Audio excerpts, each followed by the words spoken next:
If a billionaire falls from a 40-story penthouse and every security camera on the block goes completely dark for 90 seconds, did he really jump, or was he simply deleted from the building's lease?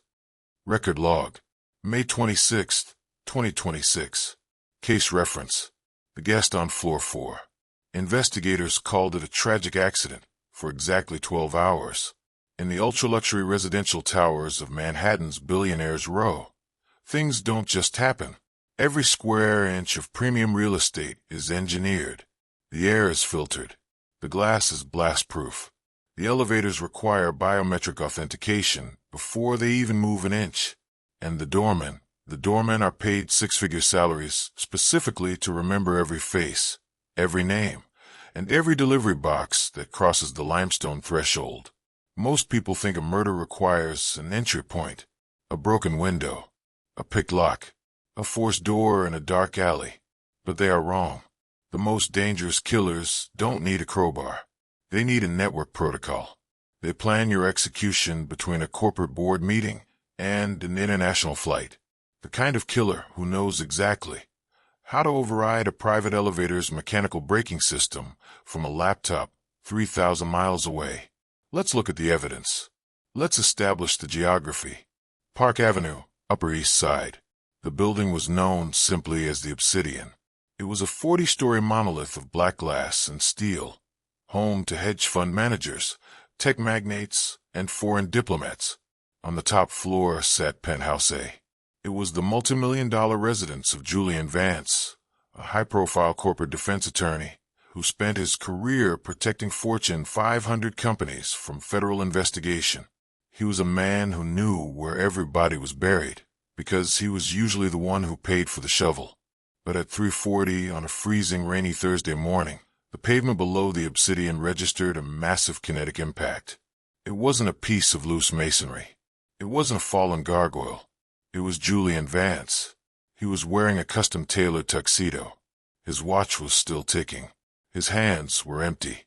The security team at the front desk didn't hear a struggle. They didn't get an alarm notification from the penthouse. The building's central automated operating system showed absolutely zero activity on the top floor. No doors had opened. No elevator had climbed past the lobby. The penthouse was a sealed vault, and yet the vault was empty. The responding homicide detective was Marcus Finch, veteran investigator from the Manhattan South Precinct. He entered Penthouse A at exactly 4:15 a.m. The interior was pristine. The automated ambient jazz music was still playing softly through the hidden ceiling speakers. A half-empty glass of 40-year-old scotch sat on the white marble kitchen island. The air smelled faintly of expensive cigar smoke and high-end upholstery. There was no blood, no signs of physical altercations. The massive sliding glass doors leading to the private observation deck were wide open, letting the cold Manhattan rain whip against the imported silk draperies. Finch walked into the master bathroom. The room was clad in floor-to-ceiling Italian marble. The mirrors were heated to prevent fogging, and that is where he found the first real clue. Written across the main vanity mirror, in a thick, greasy crimson-red substance, was a single sentence. It wasn't spray paint. It wasn't lipstick. The writing read, "The guest on floor 4 never checked out." When the forensic team tested the substance on the glass, they discovered it was a high-end, waterproof designer lip gloss, the exact shade and brand used by Julian's wife, Clara Vance. Clara was a prominent socialite, an art collector, and a woman who possessed her own dedicated access key to the penthouse elevator. She was the immediate, obvious suspect. Except Clara Vance wasn't in New York, according to the Port Authority transit logs and federal flight manifests. Clara had boarded a British Airways first-class flight to London Heathrow at 8:30 the previous evening. The flight was currently over the Atlantic Ocean. The onboard satellite Wi-Fi log showed her device had been active and connected to the airline's network for 5 straight hours. She had an airtight, international alibi. She was 30,000 feet in the air, traveling at 500 miles per hour, when her husband went over the railing. Finch stood in the bathroom, staring at the writing on the mirror. if Clara was over the ocean, and the doorman swore no one else had entered the building, then whose hand had held the crimson gloss? Let's look deeper into the building's digital architecture. The Obsidian didn't use security guards to patrol the hallways. It used an enterprise-grade artificial intelligence network called Janus Core. The system managed everything: the climate control, the fire suppression, the facial recognition cameras, and the individual access logs for every resident. When Finch brought the cyberforensics team into the building server room, they found that the access log for Penthouse A was completely flat. At 8 o'clock, Julian Vance had entered the building alone. The lobby camera captured him nodding to the doorman. The elevator log showed the private car rising directly to the 40th floor. After that, nothing. No one else called the elevator. No one used the emergency stairs. The biometric sensors in the Penthouse hallway registered only one heat signature: Julian's, until 3:39 a.m. Exactly 1 minute before Julian hit the pavement, the Janus Core operating system suffered a localized data drop. For 90 seconds, the cameras on the 40th floor, the lobby, and the exterior perimeter didn't stop recording. They just looped the previous 10 minutes of empty footage. A ghost protocol. Someone had injected a highly sophisticated malware script directly into the building's automated mainframe. It wasn't a standard remote hack from an outside source. The security architecture of the Obsidian was completely air-gapped, meaning the system could only be accessed from a physical connection inside the building itself. Finch began to check the lower levels. He looked at the floor plans. The building had 40 floors of residential luxury. But floor 4 was different. According to the architectural blueprints, floor 4 didn't contain apartments. It was a utility mechanical space. It housed the central climate compressors, the water filtration tanks, and the backup electrical generators for the lower half of the tower. It was a maze of concrete walls, massive steel pipes, and roaring machinery. It was a floor where residents never went, a floor that required a master engineering keycard to access. When Finch ran the elevator diagnostics for the past 24 hours, he found a single, unflagged anomaly. At 2:15 a.m., while Julian Vance was drinking scotch on the 40th floor, the private elevator car had descended from the lobby to floor 4. It stayed there for exactly 12 minutes. No keycard was scanned. No override code was entered. The elevator door had simply opened into the dark, mechanical concrete jungle of the 4th floor, and then closed again. Let's examine the victim's private records. Julian Vance was not a man who left paper trails. His files were stored on encrypted, local hard drives hidden inside a biometric safe in his study. It took the Blackwood digital forensics team 48 hours to crack the algorithm. Inside, they didn't find corporate contracts. They found an audio journal. Let's listen to the file dated May 22nd, 4 days before his death. Julian's voice on the recording is different from his public persona. It is frantic, low, controlled by growing paranoia. Clara knows, Julian whispers on the tape. She didn't say anything at dinner, but I saw her looking at the Delaware registry documents on my desk. She found a ledger for Blackwood Holdings. She knows about the $12 million moved out of the corporate defense fund. The audio pauses for a long moment. You can hear the sound of a luxury pen clicking rapidly against a wooden desk. But it's not just the money, Julian continues. There is someone else in the building. I saw them on the observation deck last night. I was looking through the glass reflection while I was on the phone with the firm. A woman. She was standing by the secondary utility entrance, the one that connects to the freight elevator shaft. She was wearing a white linen dress, the exact same dress Clara wore to the gala in Miami 3 years ago. Julian's breath catches on the recording. I called security. I had Marcus run a sweep of the entire vertical line. He found nothing. He told me the sensors were clean. But when I went back to the kitchen, my desk keys had been moved. They were arranged in a perfect circle on the counter. Someone is playing with the automation. Someone has a bypass linked to the Janus Core system. If Clara is setting me up, if she's using the Blackwood records to force a divorce settlement. I'll ruin her. I'll pull the Chicago files from 7 years ago. She needs to remember, she isn't the only wife who can disappear. The journal entry ends there, a stark, cold threat left behind in a digital safe. Let's look at the financial architecture. Investigator John Vance from the Blackwood Division took over the tracking of the Delaware Shell Corporation, Blackwood Holdings. The fund wasn't an offshore tax shelter for Julian's legal fees. It was a payout mechanism. Every month, $12,000 was wired from that account to a private medical facility in Switzerland. The patient in that facility was listed under the name Rachel Doe. When John Vance pulled the medical data under a federal counterintelligence warrant, he found a series of reconstructive surgical records from 1999. The patient had undergone extensive cranial and facial modification following a severe automobile accident on Interstate 90 near Chicago. The surgeon who authorized those procedures was Julian Vance's brother, Arthur Vance, an executive director at the Atlanta General Medical Center. The puzzle pieces were beginning to align. Julian Vance hadn't just married a wealthy socialite named Clara. He had created her. 7 years ago, his first wife, Rachel, had allegedly died in a car fire. But the dental records used to identify the body were fraudulent, provided directly by Julian's legal team to close the case and collect a massive corporate insurance policy. Rachel hadn't died. She had been altered.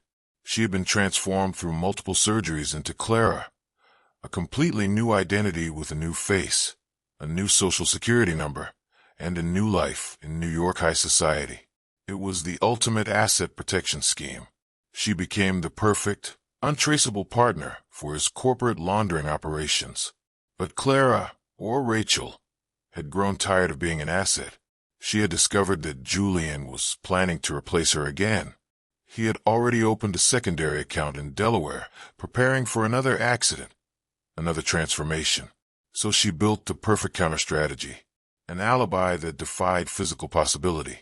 On May 27th, Detective Finch brought the building system engineer, a brilliant 26-year-old programmer named Tyler Cross, into the precinct. Cross was the man who had installed the Janus Core update just 2 weeks prior to the incident. Finch asked him about Floor 4. He asked him how an elevator could drop to a restricted mechanical floor without registering a single security alert. Cross looked terrified. His hands were shaking as he adjusted his glasses. "The system didn't glitch, Detective," Cross said. His voice on the police tape is a high, nervous pitch. "Janus Core doesn't make mistakes. It operates on a closed neural network. The only way to create that loop, the only way to delete 90 seconds of footage from the 40th floor, is if the system was given a master command from the root user." "And who is the root user, Tyler?" Finch asked. Julian Vance owned the Penthouse, but did he have the root access? "No," Cross whispered. Julian had the resident interface. The root user, the person who actually wrote the baseline code for the building's automation architecture, was an anonymous contractor hired by the development firm 3 years ago. The contractor's profile in our network was listed under a single corporate identification code. Finch leaned across the table. "Give me the name of the corporation, Tyler." Cross swallowed hard. It was Blackwood Holdings, Detective. The entire building security system was funded and designed by Julian's own shell company. But he didn't write the code. His wife did, before she married Julian. Clara Vance was an enterprise software consultant for defense firms in Chicago. She wrote the encryption algorithms that Janus Core is built on. She didn't hack the building. She owned it. Let's look at the timeline of British Airways Flight 177. The aircraft departed John F. Kennedy International Airport at exactly 8:30 p.m. on Wednesday. Clara Vance was photographed by the gate cameras boarding the premium first-class cabin. She was wearing a heavy wool coat, large designer sunglasses, and a silk scarf wrapped around her neck. During the 6-hour flight over the ocean, the flight attendants noted that the curtain to her private suite remained completely drawn. She had requested not to be disturbed for dinner or breakfast. She had ordered a single bottle of sparkling water, which was left on a silver tray outside her door. The satellite Wi-Fi logs showed her laptop was active throughout the night, sending automated emails, executing stock trades for her art foundation, and updating her social media profiles. But when the plane landed at Heathrow Airport at 6:40 a.m. London time, the authorities breached the first-class cabin.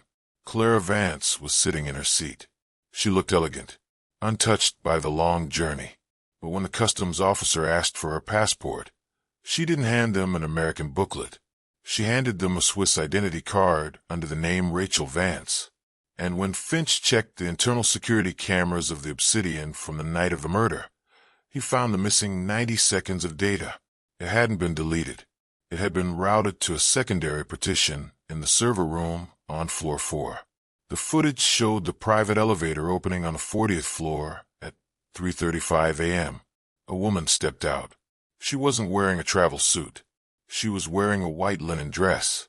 Her face was identical to Clara Vance, but her movements were different, clinical, precise. She walked into the penthouse. Julian was standing by the glass door, his back to the room. She didn't scream. She didn't confront him. She simply walked up behind him, holding a small, industrial-grade electronic device that targeted his pacemaker. The device emitted a localized electromagnetic pulse. Julian's heart stopped instantly. He collapsed against the low glass railing, and with a single, unhurried push, she sent him over the edge. She then walked into the bathroom. She took the crimson lip gloss from her pocket. She wrote the message on the mirror. Then she stepped back into the private elevator. She didn't go down to the lobby. She rode the car down to floor 4. Finch took a team of tactical officers down to the mechanical 4th floor on May 28th. They walked past the roaring air conditioning compressors, past the vibrating water mains, deep into the rear of the structure where the steam pipes crossed. Behind a massive ventilation duct, they found a heavy steel door that had been painted black to match the concrete wall. It wasn't on the building's layout maps. Inside was a room that looked like a high-end luxury apartment, compressed into a 12-by-12-foot concrete cell. It had a designer leather chair, a bank of high-definition monitors displaying live feeds from every camera in the Obsidian, and a massive workbench covered in electronic components. On the desk sat a woman's wig, styled exactly like Clara Vance's hair, a duplicate passport, a first-class boarding pass for a flight that had departed JFK at midnight, 4 hours after the first British Airways flight. The strategy was devastatingly elegant. Clara Vance hadn't boarded the 8:30 flight to London. She had hired a professional lookalike, a woman from the Miami clinic who had undergone the same facial reconstructive procedures, to wear her clothes, carry her passport, and board the plane at 8:30. The lookalike sat in the first-class suite, connected her laptop to the Wi-Fi, and let the automated software handle Clara's digital footprint over the Atlantic. Meanwhile, the real Clara, the original Rachel, had remained inside the Obsidian. She had been living inside the hidden room on floor 4 for 3 weeks, tracking Julian's every move, recording his phone calls, and planning the exact second of his execution.